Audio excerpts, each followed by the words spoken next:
मोठी बातमी आहे। माळेगाव साखर कारखान्याविषयीची बातमी आहे। अजित पवारांनी शरद पवारांची भेट घेतलेली आहे आणि अजित पवार यांनी आपले काका शरद पवारांची भेट घेतली आहे। माळेगाव साखर कारखान्याच्या प्रश्नावर तासभर चर्चा झाल्याची माहिती समोर येते आहे आणि याविषयी अधिक माहितीसाठी आपल्या प्रतिनिधी प्रणाली कापसे आपल्या सोबत आहेत। प्रणाली, काय सांगाल, या काका पुतण्यामध्ये नेमकी कशाविषयी चर्चा झाली असावी?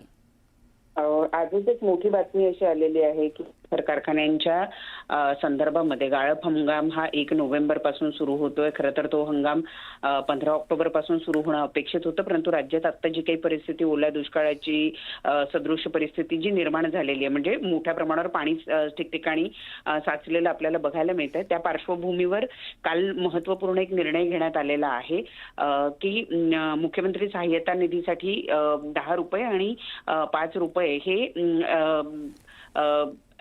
पूरग्रस्तांसाठी कापले जाणार आहेत प्रति टनामागे।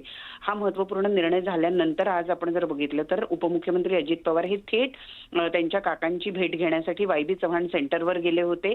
ही त्यांची तब्बल तासभर भेट झाली आणि त्यानंतर जेव्हा अजित पवार बाहेर आले तेव्हा त्यांच्याकडून अशी प्रतिक्रिया मिळाली की साखर प्रश्नावर आणि विशेषतः माळेगाव साखर कारखान्याच्या प्रश्नाच्या संदर्भामध्ये त्यांनी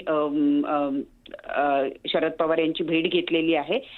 हे दोघेही त्यांच्या संचालक मंडळावर आहेत आणि त्यामुळं अनेक वेळेला आपण बघतो की जेव्हा या साखर कारखान्याच्या संदर्भातल्या काही बैठका असतात त्यावेळेला हे दोघेही जण एकत्रित येताना आपल्याला बघायला मिळतात। परंतु त्या भेटी आतापर्यंत कारखान्याच्या परिसरातल्या जे काही कार्यालय त्या ठिकाणी होताना आपण बघितल्या होत्या। आज ही भेट घेण्यासाठी थेट अजित पवार वाय.बी. चव्हाण सेंटरला पोहोचले। कदाचित अजित पवार हे राष्ट्रवादी 2 झाल्यानंतर पहिल्या आठवड्याच्या आत शरद पवारांना भेटण्यासाठी वाय.बी. चव्हाण सेंटरवर गेले होते।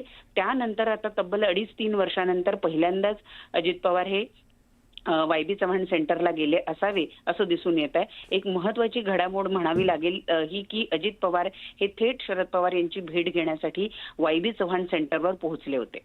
बरोबर आहे। त्यामुळे आता नेमकी काय चर्चा झाली याविषयी उत्सुकता आहे आणि त्याचबरोबर पूरग्रस्तांना जी मदत दिली जाणार आहे त्याविषयी या दोघांनी काही डिस्कस केलंय का, हाही प्रश्न आहे। धन्यवाद तुम्ही दिलेल्या या सविस्तर माहितीसाठी।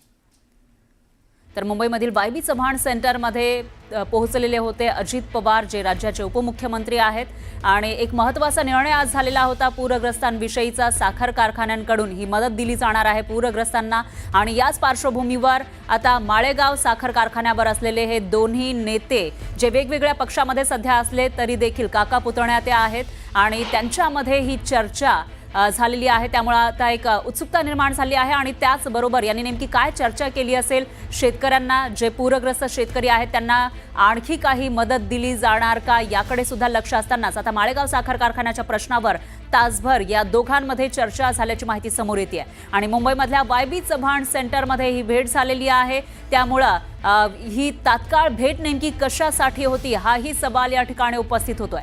दरम्यान राष्ट्रवादी शरदचंद्र पवार पक्षाचे प्रदेशाध्यक्ष शशिकांत शिंदे आपल्यासोबत जोडले गेले आहेत। शशिकांत शिंदेजी, एकीकडे राज्यामध्ये पूरस्थिती आपल्याला पाहायला मिळाली आहे, नुकसान भरपूर झालंय आणि दुसरीकडे कारखान्यांकडून मदत दिली जाणार आहे। अशामध्ये अजित पवारांनी शरद पवारांची ही भेट घेतली, याविषयी तुमच्यापर्यंत काय माहिती पोहोचली? कल्पना नाहीये, फक्त एवढंच आहे की पवार साहेबांच्याकडे ज्या वेळेला या राज्यामध्ये अडचणी किंवा कुठल्या प्रकारचे प्रश्न निर्माण होतात तेव्हा अनुभव म्हणून निश्चितपणाने विरोधक जरी असले तरी पवार साहेबांचा सल्ला घेणं बरोबर, हे सत्तारूढ पक्षाची भूमिका असेल तर त्याचं स्वागत आहे। मला वाटतं की आताच्या परिस्थितीत शशिकांत शिंदे सर, सत्तारूढ पक्षाचे अध्यक्ष सुद्धा आपल्याकडे आहे, सुनील तटकरेजी आपल्यासोबत जोडले गेले आहेत। तटकरे सर, ही भेट नेमकी कशासाठी होती याविषयी माहिती तुमच्यापर्यंत काही पोहोचली आहे? मी रायगड जिल्ह्याच्या दौऱ्यावरती शिवर्धन तालुक्याच्या आहे।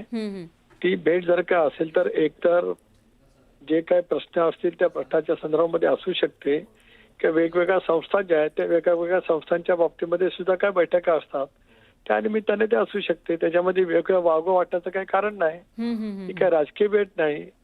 राज्याच्या हिताच्या दृष्टिकोनातून किंवा आज ज्या काही वेगवेगळ्या संस्था त्या ठिकाणी आहेत त्या संस्थांचे अनेक प्रश्न असतात की संस्थांमध्ये आदरणीय पवार साहेब आहेत, अजितदादा सुद्धा संस्थांच्या मध्ये आहेत, अशा वेळेला संस्थांच्या सुद्धा मीटिंग असू शकतात.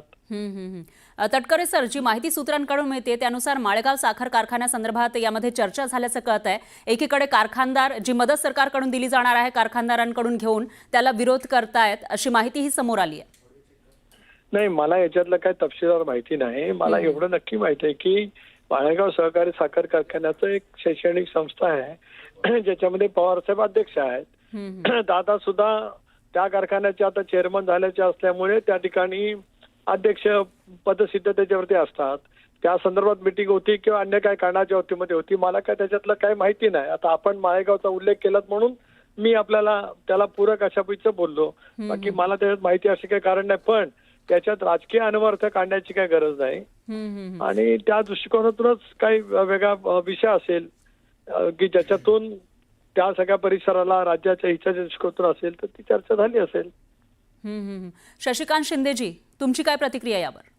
नाही, मगाशी तटकरे साहेब म्हणाले त्याप्रमाणे मला पण वाटतं की ज्यावेळेला राज्याच्या काही किंवा कुठल्या संस्थेच्या हिताच्या गोष्टीच्या दृष्टिकोनातून काही चर्चा होत असेल तर त्याला काय वेगळा अर्थ लावण्याची गरज नाही, वावगं नाही. शेवटी अनुभवाचा उपयोग हा सरकारला जर होत असेल तर निश्चितपणाने त्याचा सरकारला उपयोग किंवा सरला घेतला तर त्यात काय राजकारण आणण्याची गरज नाही. परंतु आपण जे मगाशी सांगितलं त्याला मी सकाळी सुद्धा स्टेटमेंट दिली होती की आता आपण सगळेजण त्या ठिकाणी शेतकरी म्हणून उद्ध्वस्त झाले करत असताना अनेक संस्था घेतात. पण माझं एकच त्यांना अशी विनंती होती सरकारला की आपण ही जे आपण शेतकऱ्यांकडून आता ते प्रति टन आपण ऊसाच्या याच्यातून जी आकारणी करून शेतकऱ्यांच्या मग ते कारखाने देणार आहात. माझं म्हणणं एक बळीराजा उद्ध्वस्त झाला.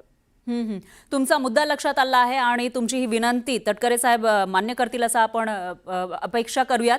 धन्यवाद तुमच्या दोघांचेही न्यूज 18 लोकमतशी बोललात त्याबद्दल.